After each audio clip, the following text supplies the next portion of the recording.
Welcome to Unleash Your Courage. This is your host, Angela Schroeder. Whether you're joining us live on Turf Step Radio, on Facebook, or listening by recording, we're glad you're here and so excited to have Spencer with us this week. Welcome, Spencer. Hey, Angela. So excited to be here.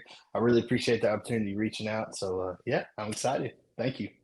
Yeah, absolutely. Excited to dive in. I've met Spencer in this last year and just love your smile and energy. They're contagious.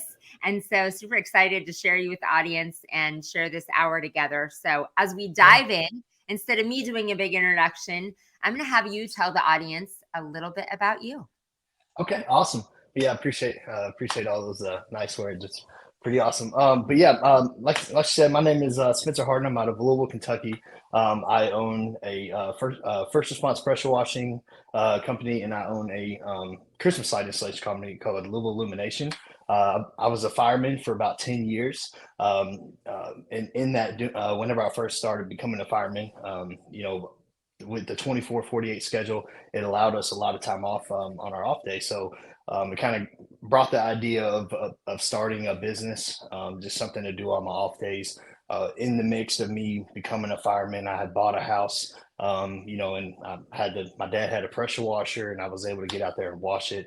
And I kind of, threw the idea around of saying, oh, hey, we can probably do this. A buddy of mine who is now my business partner in Louisville Illumination, Steve Rock, he owns a window cleaning company. But 6 years ago, he had a company doing pressure washing and pond cleaning and lawns, and he was kind of doing all kinds of stuff. And I kind of went to him. Didn't really know him back then, but I kind of went to him and asked him a little bit about pressure washing, and he kind of told me, things that he was doing. And so he kind of helped me kind of get started, and as far as you know what to use and how to do it. So I kind of took off from there, and then him and I actually sat down at a restaurant one morning when we were like, hey, I was like, hey man, I'm really wanting to start this. Do you want to try to start something together? And we had the talk, and everything was good. And then like just a little bit later, he got an opportunity to purchase a window cleaning company. So him and I, from the get go, from 6 years, I think it was like April or March or April of 2018. Him and I, we were kind of bouncing off each other. We both started businesses at the exact same time. He did the window cleaning, I did the pressure washing, and we just kind of built it. And we were able to use the firehouse as like that steady income, to be able to build it, necessarily the business. And instead of just putting more money into our pockets, we both kind of built the businesses. So over the 6 years at the firehouse, we just kind of kept turning wheels, building the business from, for me, just a one pressure washer in the back of my truck, to now having two commercial trailers and four technicians and an office assistant, which Janine through Angela there, which is incredible. You have an amazing company thing going on there with the virtual assistants. So shout out to you and Janine. I think she's watching. She told me she was going to be watching today. So, She is. but yeah, no, yeah, yeah. But yeah. So that's it's a little bit about me. And I was in the fire service for close to 10 years up until this past year. I got sick back in January with an autoimmune disease, and it kind of wrecked my world a little bit, kind of turned it upside down. It was called Guillain-Barré syndrome, which I know, Angela, you're familiar with the story. But for everyone out there, I lost my ability to walk, talk, eat, and everything. And there was this kind of a pretty scary moment there in my life. So it kind of put things in perspective for me. And it actually, to be honest, I'd be a liar if I wasn't, prior to me getting sick in the firehouse. There was always conversations around the firehouse and people saying, you're just, when are you going to do this full time? And, I never really had a timeline, because I truly enjoyed the fire service. I loved every part of it. I loved my guys. I loved my crew. But, God had other plans. I lost my ability to walk, and, honestly, I was off. I'm still off, but back in, July, I was let go from the fire service. I was kind of bitter there for a minute, but, God's got bigger plans, and I need to be focused on the business side of things. Steve and I actually started the Christmas light installation business last year. It was our first year, and so that kind of allowed us to kind of go full time into it. So I now handle all the sales for my pressure washing company, and I'm now in the sales role for our Christmas lights. So just kind of building those systems, and it's been really cool to kind of see, because we've been able to put people in place and to really scale the company. So super exciting, and I'm just grateful for every day, and grateful for opportunities that come my way, and grateful for this opportunity to share my story. So just appreciate that. Yes, absolutely. So many things Yeah. I want to dive into of Yeah. that. Yeah. Of Like I course. said, I mean, I will reiterate, I love your positive energy, positive outlook, and it Yeah. just comes out and is always contagious. So you mentioned a Appreciate. little bit about your VA. We will dive into that Yeah. Yeah. later too. Yeah. But first, into your story of um, it is great that you did have the opportunity to, start a business and, make that decision, but kind of still have the safety net of being able to, do that gradually. And Sure. how fun it is that you got to do it alongside someone, that Yeah. you and Yeah. Steve got to, bounce it off each other, be in the firehouse together. Sure. And, we talk a lot about the power of your tribe Sure.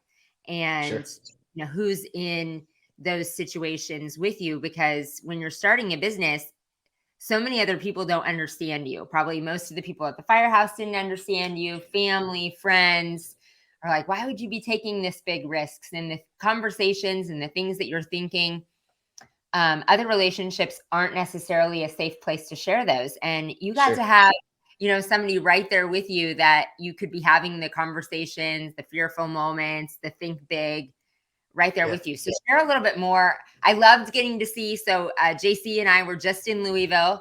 for a trip, and got to have dinner with Spencer and Steve, which was awesome. Yeah. Of To get course. your space and just to see you guys, have your own strengths and then work so well together. So talk a little bit about that. What that has been like to do that and build it together for 6 years, and what it's like to be in business alongside someone and then now be able to come together. Yeah, absolutely.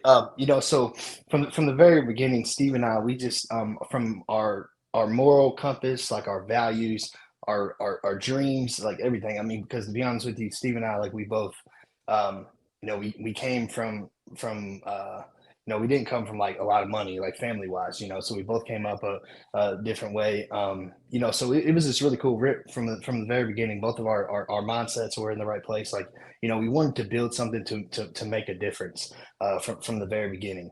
It wasn't necessarily like, oh man, let's get rich and like let's build this big thing. Like we literally wanted to change lives. From the pressure washing business, whenever we first started to having our first employee and just going up, like it was always really cool. Like it wasn't about, oh man, like we're making a bunch of money. Like no, it's like the impact that we're being able to make by our guys saying like, hey, I get to go on an extra vacation, or hey, I just bought this house, or I bought this car, I bought this boat. I took this trip with my family. That's always been our core. Like in our core is just overall, like what can we do to help other people along in life, and just and like Steve. I can't remember the exact amount of years, but I think like the first year after we started our business, like he started this thing for Thanksgiving. He was like, man, he's like, I just want to change like one family's life, and he did this thing, and like, I mean, he just kind of took off with it, and I think he's over like 1,000 families fed on Thanksgiving, because every year, like we would just show up and we would just grow and just provide meals for people on Thanksgiving, and Steve was the head of that, and and we just have the same like heart, when it comes to everything from taking care of our guys, and then from the business standpoint, like Kristen, which you met Chris and Steve's wife, like Steve and I, Yes. like we are like wild cards when it comes to business. We're like, yeah, let's do it. Let's risk this, let's risk that, and but we always make it work. I mean, it sounds crazy. It really it sounds crazy, like initially, like, hey, we're gonna I'm gonna go spend $30,000 on another pressure washing trailer, or from going from one single trailer or one single pressure washer in the back of my truck to buying outfitting completely rigged that was like 20 something thousand, and then the next year buying a whole new one, and then I was like, okay,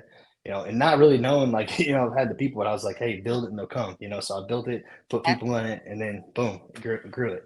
And this has just been super cool. Because Steve and I, like, Steve's like one of my best friends. We've been through hell and back together, from business to even in the firehouse. We've seen some of the worst, like, stuff that you can think of, and we've been there together. We've been there to pick each other up. Losses in family, just anything, like, we've just been there. So him and I mean, we're just like yin and yang, and we just work. We believe in each other. We can have those hard conversations. So it's truly important, like you said, to have that person, um, you know, because I mean, there's a lot of people, like, outside of business, or like inside of your family or your friend group, that they don't understand it. They're like, man, you're crazy. Like, why are you doing this? Or like, maybe you should take a step back, or maybe you should not do this or not do that. It sounds risky. But me and Steve just always understood each other. We've always believed in each other. We've always been each other's biggest fan.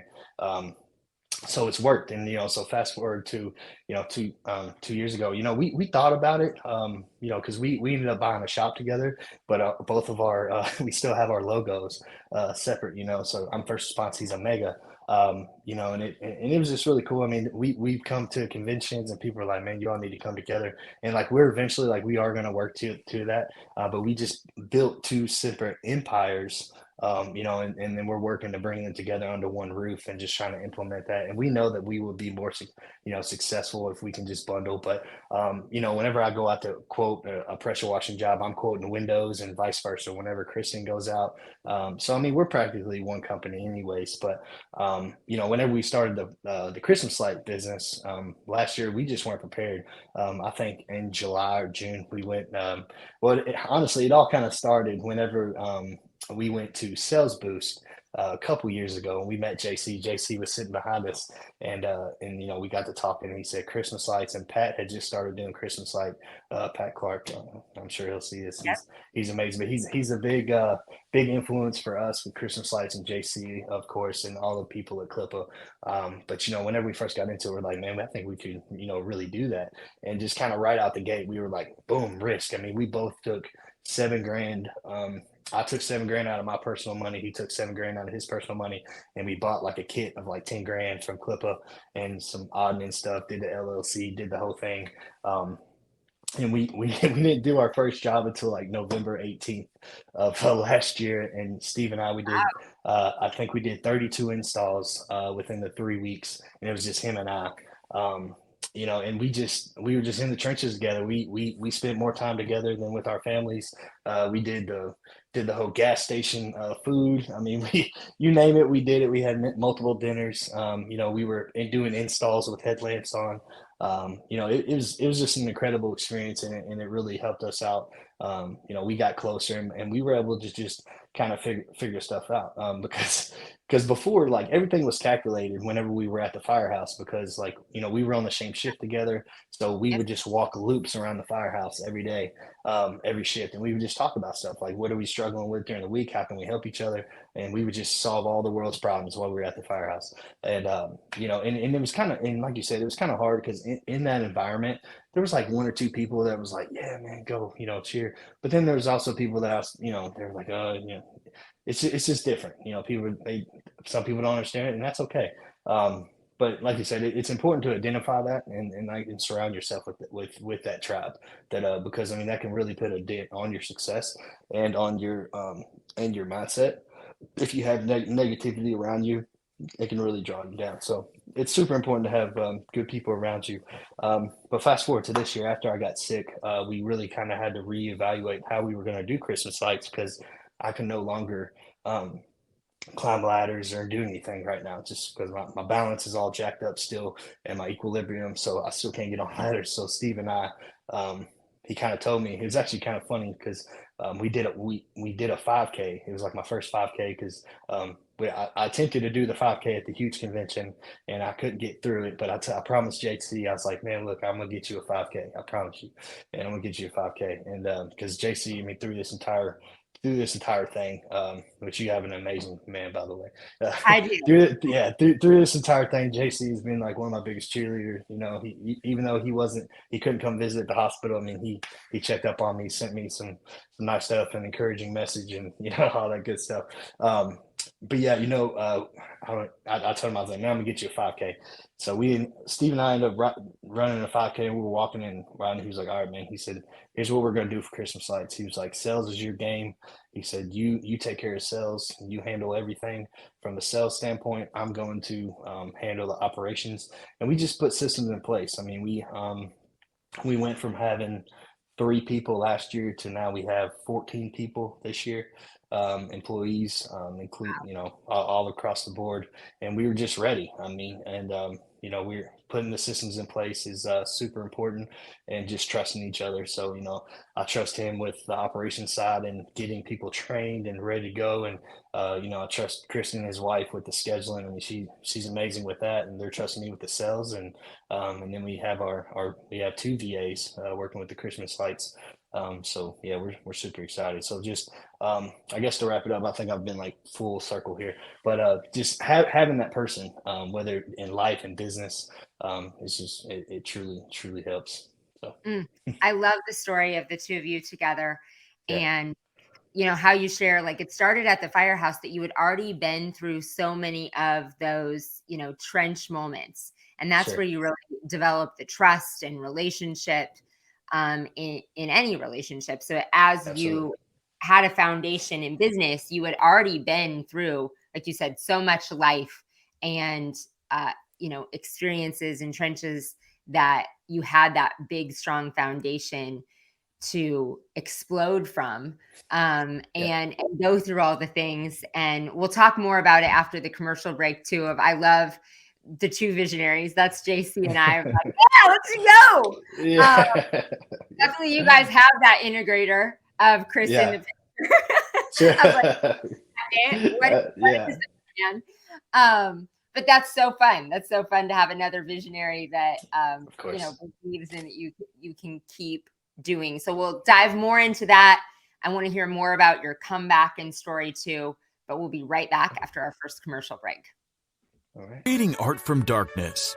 For over 20 years, Cast Lighting has designed and manufactured the world's most durable, energy-efficient, and technically advanced landscape lighting products available at astonishingly affordable prices. Cast offers an all-encompassing line of products with everything you need to get the job done. Cast Landscape, their most durable product, is best-in-class, low-voltage landscape lighting made of solid bronze with integrated and drop-in LED technology. These fixtures are built to endure the most demanding environments. Source Lighting, a new division by Cast, is your source for professional grand landscape lighting made of durable brass, offering both integrated and drop-in LED technology, and backed by Cast, the world's most durable outdoor lighting. Cast Lighting gives you innovative, state-of-the-art, old-world craftsmanship with tomorrow's technology. Visit their website at cast-lighting.com today. That's cast-lighting.com.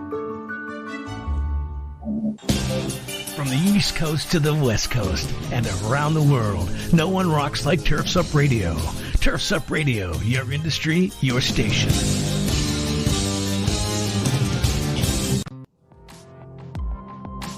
Crest is leading the transition from gas-powered lawn equipment for professional operations with the introduction of the industry's first truly game-changing innovation in battery-powered OPE. With the Crest 8-minute cyber system, professional landscapers can now replace their messy gas-powered equipment without sacrificing performance, power, or runtime. The 8-minute cyber system allows for Crest-made 60-volt batteries to fully charge in 8 minutes or less, just enough time for a water break. Complemented by a full line of equipment benchmarked against gas-powered products, landscapers can finally take charge of their business and make the switch to battery. For more information, visit Crest.com. Visit Crest.com. Having issues with your maintenance schedule? Want better routing and ability to track your vehicles when they leave the shop? Do you want to reduce your liability exposure with your vehicles that are moving billboards on the road? GPS Fleet Consulting uses cloud-based dashcam monitoring and can easily track your vehicle maintenance using real odometer readings. GPS Fleet Consulting can also assist you with live phone support and email support with guaranteed same-day responses. Yes, same-day responses. Stop wondering where your trucks are and start managing your fleet with GPS Fleet Management Systems. For more information, visit gpsfleetconsulting.com. That's gpsfleetconsulting.com.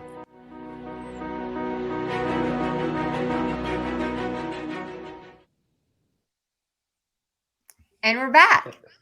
All right. We could spend the whole show just talking about all the different things that you said about you and Steve, and you can't really tell that you guys do have the same heart and the mission, and you can see that comes through. Like, it comes through when you talk to you in person. It comes through in everything that I see from you guys, and that makes the real difference when you can align with someone. So, absolutely. So let's talk about your bounce back. I kind of came into the whole home service picture in space when that was going on, I guess, Okay. or after. And so, yes, I do know about it, but I'd love to just dive into it more from the viewers, because it's, you went through such an experience that you're still such a life-changing experience. Sure. Obviously really, really hard at the time, but you're still dealing with the effects of. But everyone can see how positive you are about it. So you could choose to have this victim mentality and have let it got you down. And even though, you're honest and vulnerable that some of the things sucked, and exiting the fire department wasn't awesome, that you can tell that you really trusted, like you said, in God's plan, and choosing to be positive about that, and what you can still do. So talk a little bit about that, and your just anything you want to share, your mentality, the courage to overcome that and make a comeback, what it was like in it, what it was like getting out of it, who is there for you. Sure. Yeah. So that was just kind of hearing you say that, it was kind of crazy. But yeah, so January of last year, like just one day out of nowhere, and I was in like close to like my best shape of my life. I mean, I've been in better shape obviously, but I mean, I was in really good shape. Nothing crazy that I did or experienced. But one morning I woke up and I had just my fingers and my toes were just tingling really bad. And I had, didn't really know anything about it. It just felt really weird. It felt like I had slept on my arm wrong or my leg wrong, and it was just numb and tingling. Hopped in the shower to try to make it go away, thinking that. But whenever I did that, it just like intensified it so much, almost like needles were hitting me. It was just like very. It was pretty overwhelming. So honestly, I was driving to work, and I called my captain at the time, and because I was heading to the firehouse, and I called my captain. I said, Cap, I said, I don't know what's going on, but I was like, I'm driving to work, and I was like, man, my hands are tingling. I was like, I still can grip, I still have my grip, but just something's not right. And he was like, well, man, go, like, don't come to work, like, go to the hospital. And I was like, okay. So, I got off the exit, and I just drove, and I don't think he really he really thought that I was just going to drive myself all the way to the hospital. But yeah, that's what I ended up doing. And to be honest with you, I got there, and it was just so odd, because I've dealt with, like I said, my arm going to sleep, foot going to sleep, or whatever, and eventually it goes wrong. I've never really dealt with nerve pain or anything like that, so I didn't know what that felt like.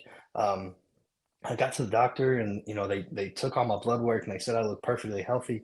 They discharged me after about 2 hours. My mom and my girlfriend at the time, now fiance, Mallory, we went to we went to go get some food, and literally I sat there, and like my face was just kind of feeling like starting to tingle, and I was like, well, this is kind of weird. And so I was trying to chew my food, and they kept asking, they were like, "Are you okay?" I was like, "Yeah." I was just like, my face is my lip was kind of tingling, and but I could still chew, and everything was fine at that point.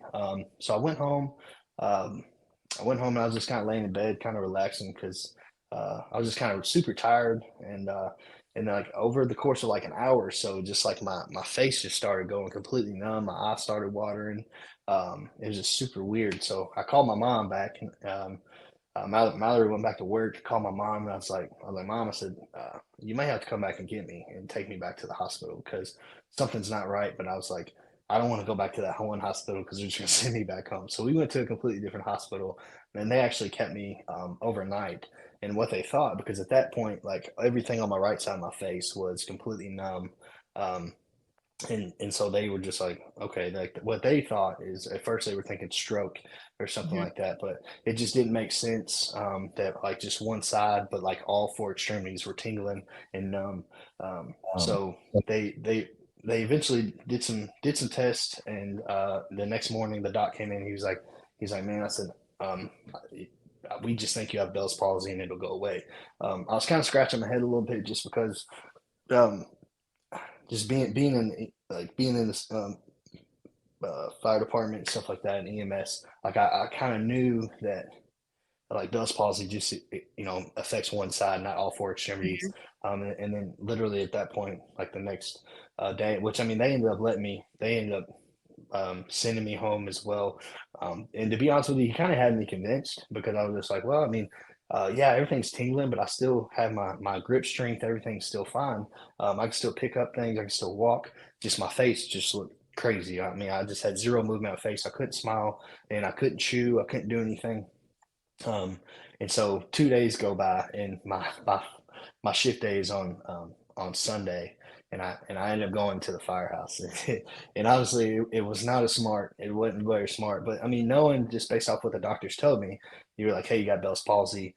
You're just gonna look silly for a little bit, but it'll come back. Like, you can't talk, and I was talking outside my mouth, and I was a company officer, so I had to talk on the radio. So all the guys at the firehouse, they laughed it up. They thought it was funny because I came in and they just couldn't look at me because I just wasn't myself. Like my entire face was just dead.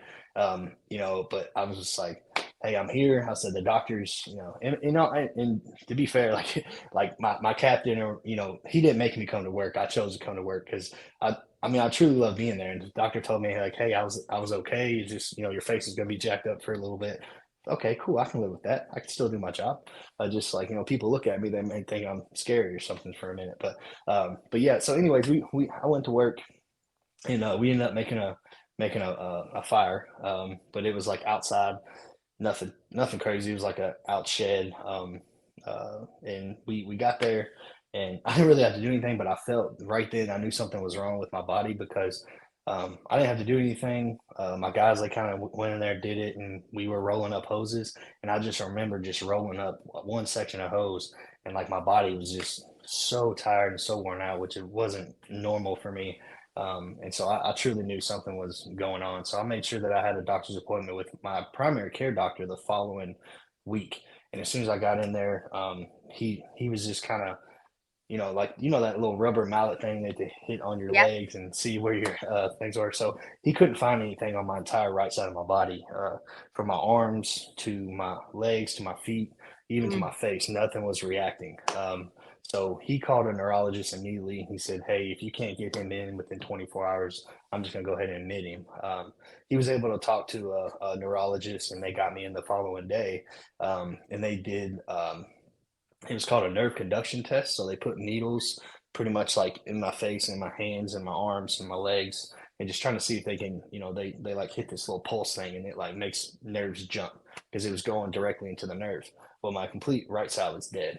He couldn't find anything, and I could kind of see what he was doing. I mean, I didn't really know that it was bad until I could just kind of see him, like, because him and I, we were talking back and forth. I mean, it was just a weird situation for me, so I was just trying to make light of it. I was just talking to him, and then all of a sudden he just got silent, and I was like, okay. And he was like, hey, I need you to just kind of be quiet for a minute. I need to do this or do that. And I was like, all right. I was like, so this is kind of getting serious here. And then whenever he got done, he looked at me. He's like, man, he said, I don't know exactly what this is. He said, but if it is what I think it is, he was like, man, it's not good. I'm just going to be honest with you. I just need you to go over here to the emergency room, and I just need you to just go. And I was like, okay. And I was terrified. I was there by myself, right? And because I drove myself because Yeah. still thought I had, just Bell's palsy, right? Still tingling, but like I said, everything was still, I could grip. And I mean, I'm not, it's not like I couldn't like feel my feet. They just tingled. So, I mean, I could still gas and brake. And for everybody out there, I wasn't putting nobody's life in danger, I promise. Because I was still very in control of what I was doing at this point. Just my face was all jacked up. Um, but yeah, I mean, they did that. And so I went to the hospital. I called my mom and I told her, I was like, hey, this is what they're telling me. Of course, she was freaking out. I called Mallory and she was at work. And I said, hey, this is what's going on. I don't know, but this is what it is. And I called Steve. I called my buddy Jeremy, and I just called my my little five people Sure. that I was just like, my people. I called them, and yeah, I mean, everybody kind of came out. But I was sitting there in that waiting room, and I'll be honest with you, like I had like a moment because I didn't know, what I mean, because they didn't, I didn't know quite yet how serious it was even at that point. But I just knew it wasn't good. And if you Google Guillain-Barré syndrome or Guillain-Barré, like there's a bunch of different names for it, but like it's not good. You can't find anything good about it. And so that was kind of freaking me out because the doctor, he told me, he said, whatever you do, like we don't know how bad it is yet. So he said, just don't Google it. And I was like, that's the very first thing I did when I got my truck is I Google it. And I was like, oh Don't no, yeah. Yeah, I went to, Google doctor, and I was like, oh man, I was like, this ain't good. Yeah, so I went to the emergency room. I sat there, and honestly, I was sitting in the emergency room for like 12 hours before they even got me in a room. But yeah, it was definitely a humbling moment just because I didn't really know, full of emotion. But in order to figure out exactly how bad it was, they had to do a spinal tap on me. Which they went to the sign and they drew out some protein out of my spine, and like your normal amount of protein fluid or like in your spinal fluid or whichever was like 45, 46 or something. Mine was like 170 something, and so it was like way higher than they had seen. And all the doctors, they came in after the fact, and they did indeed tell me. They said, hey, this is bad. Pretty much what this is. This is Guillain-Barré syndrome. It's not good. It's very, very serious. What we'll have to do is over the next 10 days, every day for 10 days, we're going to put a direct line, and they put a line through my artery straight to my heart. And every other day for 10 days, they pumped out all my blood, and then they separated the plasma and put new blood back in there and new plasma. So it's very scary, especially the first time. Well, honestly, for a few times because they told me that this was my best shot. But they were like, some people, it doesn't, they reject it. Their body doesn't do well, and it's not good because the prognosis, as far as like how long until I was going to be better, the doctors, they were like, look, man, this is very serious. Like we've never seen this like in a 31-year-old healthy guy like you. Like it doesn't make sense, but I mean, you could be paralyzed. We just don't know. And like through this process, because all your nerves may just completely shut down, like it did with my face. There was like, if it gets to your diaphragm and your organs can't work, like you're going to stop breathing. We're going to put you on a machine, and it's not saying that you're gonna die. But I mean, they couldn't even tell me like, hey man, like you're 100% not gonna die or whatever, But they were just saying like, hey, like you're gonna have to go on a ventilator if this gets super bad. Well, my first treatment, I had a very bad allergic reaction to the dye that they put in my body. So I broke out in complete like hives, like my face, my neck, just everything. And they almost shut it down the first time. But I told them, um, I, I literally told him, I was just like, hey, if this is my best shot, like I'll go through the pain of the hives. Like if this is my best shot. Yes. And they actually let me push through the first night, but my doctor came in the next day. He's like, hey man, I heard what happened last night. He was like, to be honest with you, like I commend you for like with that, because I know that was very uncomfortable to get through. But he was like, man, I'm worried about allergic reaction, that it can affect your breathing. And so like we can't keep doing this if this happens. And I was like, well, doc, I was like, you told me this is the best shot, man. So like this is what we're gonna do. And he's like, well, I will give it another shot. The second night, the second treatment, still kind of same thing, but they were able to give me some Benadryl to help it. to kind of get me through, which helped. And then by the third treatment, they kind of had like, they called it the special cocktail because they were giving me like so many different medications mixed with Benadryl just to keep that allergic reaction away, because something in my body wasn't vibing with that with that treatment. So we was able to get through it. But I will tell you, they did tell me on like day 7, they said if you make it past day 7 and you're still walking and talking and everything, he's like, I think we're going to be okay. But on day 6, I lost ability of my legs. It was because every day I was getting up, and it was really crazy because I was on the floor like ICU. I mean, it was honestly the nurse told me that, I mean, all the nurses, you know, of course, I made friends with everybody there, and I was just like, you know, they were like, it's really truly a breath of fresh air to see somebody like you know, walking the halls. Because as I could walk, I told my friends, I told my nurse, I told everybody, I said, hey, I just want to get up and I just want to move every day. I said, you know, I had my little fancy yellow socks on because I was a, you know, trip hazard or slip hazard, because I couldn't Yeah. necessarily walk on my own. But the physical therapist there, and then, you know, my buddy Jeremy and Rock, Mallory, you know, they would all help me get up, and we just take laps around the floor. But then whenever I lost mobility in my legs, it was so odd because it was such like an outer body experience, because I could see my legs and I could wiggle my toes, but like I couldn't make it all work together. So like getting up, I couldn't move one foot in front of the other barely without having to truly think about every movement. So I was really moving super slow, and then eventually I had to have a walker. But I would still like drag my legs. I mean, I know it sounds more graphic than that, but I would have to like kind of move it. But I mean, I felt like 50 pounds were around each ankle. But I was still determined to move.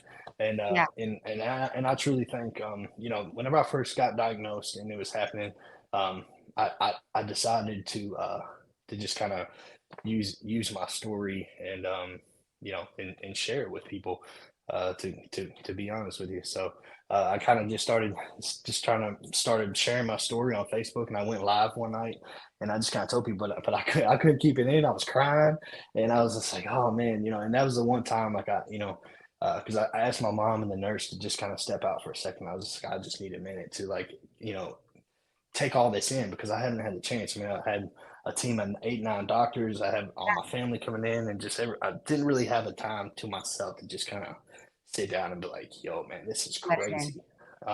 You know, and I've mentioned this before, because going back to the firehouse, you know, because and it really resonates with me, and it's kind of crazy to think about, but like, you know, going into a burning building, like I've already signed my name on that paper. Like I'm okay. I was okay with that, right? Like I was okay with risking my life for somebody if I had to go in, and I was okay with the possibility of not coming out, right? But if something completely out of your control that there's nothing that you did to cause it, it just happened, and then you're just like, man, this could really be it. And I was just like, you know, I feel like I've been doing good. I'm doing everything, and you're like, man, this is crazy. So I wasn't prepared like mentally for that, just because I was just like, okay, I mean, this could be it. Like my life is getting ready to change drastically. But I had that moment of like, oh, poor me for just a second. But after that, I was just like, oh man, like we're gonna beat this. Like it's all good. Like God chose this path for me for whatever reason. Um, Yeah. and I mean, now honestly, I truly believe like I found that purpose in that, because because, you know, just sharing my story with people, throughout that process, while I was in the hospital every day documenting, and like as I'm getting better, like my smile was getting better, and just sharing that. I mean, there were so many people to reach out to me. There was like hundreds and hundreds of people from all across the United States, from just different people that I've met through Clippa, and, you know, just through Pat and JC, and just like anytime that I go to these events, people that, you know, that I'm friends with on Facebook, they follow my journey, and there was just like people that are just like, man, you changed my life. And I was just like, it's crazy, you know, I was just sharing, but truly like those people, you know, and God is what got me through. And like my small tribe that was there with me every single day, you know, Mallory, she was there with me every single day. My buddy Jeremy, Steve, I mean, he sit there and watched me. He was right there bedside with me during my treatments. I mean, and it was crazy because I look like a ghost laying in there, like I was lifeless, you know. So and then just having people, sorry, I was No, trying to how you get to use that point. for like that you chose, you were in that moment, but then, you chose to be vulnerable and share it with everyone and be so Yeah. vulnerable in the middle of the experience, Yeah. which I know touched so many people.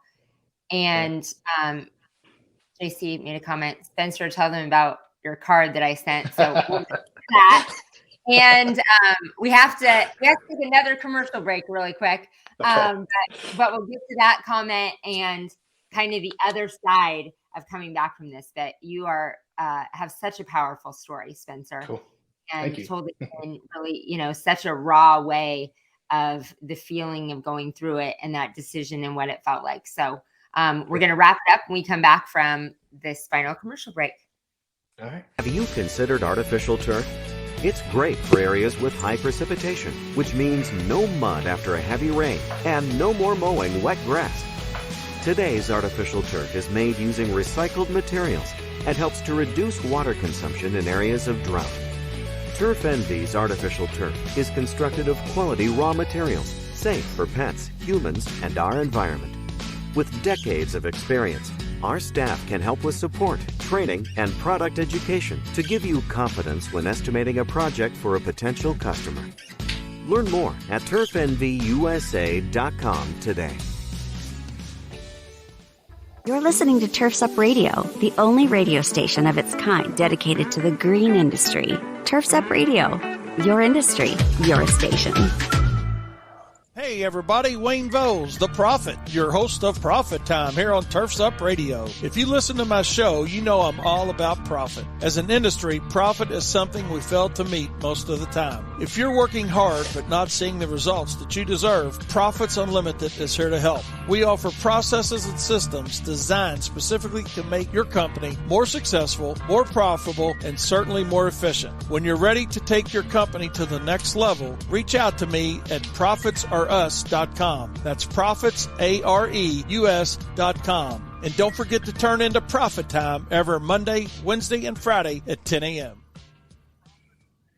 Are you a military family with a spouse on deployment away from home? Did you know that nonprofit Project Evergreen has thousands of volunteers across the country ready to help military families with lawn, landscape, and snow removal services? We call it Green Care and Snow Care for troops. If you are a military family and would like to receive this free service, or if you'd like to volunteer to help, visit projectevergreen.org. Project Evergreen, creating a greener, healthier, cooler Earth, 1 yard at a time. Busy work burning you out? Kick it to the curb and do more of what you love. How? With Landscape Management Network to spend less time creating estimates, tracking crews, doing job costing, managing invoices and payroll, and more. FYI, the average LMN contractor spends 50% less time doing payroll, increases profits, and lands more jobs. Put an end to burnout. Visit golmn.com/turfsup. That's golmn.com/turfsup to get started.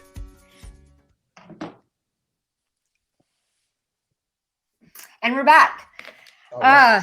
Spencer, we could go forever and make this a multi-episode thing. So I'll have to have you back on to talk about some business stuff, because your story, like I said, is so powerful. And if people would meet you, like, they would have no idea. I mean, I can't say enough. You're one of the most positive people I know that just shines that and is contagious. And you had to make a decision to get through this with that attitude and still be like this. And you chose to flip that switch, to not just like, why did this happen to me? And the victim mentality, because you certainly could have, and instead used it in the middle of it as a vehicle to touch so many people's lives. So as we wrap up, kind of talk a little bit about this, and then, how I know you're still, like you said, can't get on a ladder. So how you've really come back from it. Yeah. So honestly, like true the mindset that I have is obviously from, which I'm sure everybody knows who Ed Milet is, but he's like one of my most favorite human beings on the planet. So, but he has a quote that says, "Everything happens for us, not to us." And I just truly use that And I was just like, how can I use this? And, this happened for me, not to me, to open up my mind, to open up my heart, to just have another chance of life and just, and use that. And obviously it happened for me, not to me. I mean, even though it closed the chapter on the firehouse, it's opened the ability in business to pursue that and to grow that and provide more impact to people and change more lives. And that's just truly what I'm kind of here to do. And I feel like that's what I was put on this earth to do. And I appreciate your kind words. It's very very sweet, and I do appreciate it.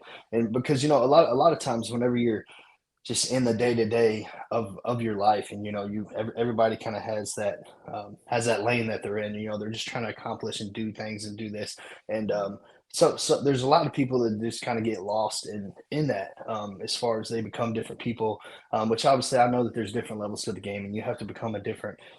Sometimes you become not necessarily a different person, but you may become a different person in people's eyes because maybe you're not as available as you once were because your focus is in different areas, and that doesn't necessarily mean that you're a bad person or you forgot that person or whatever. But I truly struggled with that, like while I was in business, because there was a lot of people in different friendships, and different relationships, that like they didn't necessarily like that person of me, and it wasn't nothing that I necessarily changed. I was just trying to build something different. So when this happened to me, it truly opened my eyes to what truly matters, and that you have a clean slate, and the people that you worry about so much about, that at the end of the day, like you were worried so much about what they were doing and what they were saying and what they were, all this, that whenever you were, laying in a hospital bed, all those people that you were worried about weren't there. You know what I mean? So that truly opened my eyes to that. So like I think different whenever you experience different things, or trouble or heartache, or what you go through something so significantly, it should just realign like your vision to life, and just really prioritize things that you wanted to do. So like, now I'm able to focus more on the company, and just and enjoying life. So it really opened my eyes to that. And as far as like what I'm still kind of experiencing through that, yeah, I mean, I can't necessarily get on a ladder. I still deal with a lot of things that people probably don't even know. So I still have neuropathy mostly at night, and then it takes me about 5 to 10 minutes to get my bearings in the morning as far as my balance, because I don't know if it's from whenever I'm laying on my back and I just go to sit up, like my world spins for about 5 to 10 minutes. I just kind of have to relax a little bit, or if I am walking, I have to keep my hands on things. But once I'm like aligned and ready to go, then I'm okay. But I'm just truly still living with that. And truly, I just got back in the gym. Probably, I mean, I've been in the gym off and on, but true like training for the past month. Just because I was living in fear, because my doctors still consider me even now high risk until January, until they do another reassessment. And I kind of asked my doc, and I was like, man, I said, you got to kind of tell me what's kind of tell me what's your thought as far as like what's high risk. And he was like, well, this can still come back, and you could have a stroke. You could, all this could literally come back. We don't know. It's such an anomaly. You're like a miracle baby. Like you should never be doing what you're doing. And I kind of told Doc, I was like, man, I said, I got to get back in the gym. I got to get back to living my life. And, whatever happens is in God's hands anyways. If God sees fit that I have a stroke or do whatever the case may be, like I'm good with it. But I need to make sure that my body is physically ready for that again. Because I truly believe that not only my faith and not only my important friends and just everybody that was there for me and praying for me, but like my physical, like strength that I was in is what caused me to be as good as I am now. Yeah. So I'm back in the gym. I'm training hard. I'm eating right, because there for a while I was kind of like not necessarily like poor me, but I was like, man, I'm gonna enjoy this ice cream today, because I was like, there was almost an opportunity I didn't get to eat ice cream again, So, and I kind of got carried away a little bit with that, with eating pizza and ice cream a little bit too many times a week. So I was kind of getting a little hefty there, but I'm down 10 pounds and I'm back on my stuff. So it's good. But yeah, it was a crazy experience. But honestly, I'm truly grateful for it. If I could go back and say, please, God, don't let that happen to me. I would say, bring it to me. And like my mom, bless her heart, she was just, she was every day she'd tell me, she was like, I wish it was me. I was like, Mom, I said, to be honest with you, I was like, I'm glad it was me and not you, because I don't think, like, she is so strong, and like I wouldn't be the man I am today without her, but like I wouldn't have been able to take it if it was my mom, like it would have mentally put me in the dirt, like way worse than what it did to me. So I was just like, I'm thankful that it never happened to anybody else. I would never wish it on anybody, because it was awful. And I just think if you truly don't have the mindset cut out for it, like cut out for anything, and that's why it's so important to take care of your mind, your body, your spirit, everything. Just take care of that. And that's one thing that that's my one thing to everybody. As far as being uncomfortable, take care of your mind, take care of your body, take care of your spirit, and just take care of the people that are around you and are in your tribe. Because at the end of the day, that's all that matters. Take care of those people and just truly take care of yourself. And most importantly, take care of this up here, because when shit hits the fan, this is really all you got. You got one choice: it's fight or flight, and you got to fight. You just got to fight in life and business, for relationships at all. You just got to fight. So be sure your mind is good. So.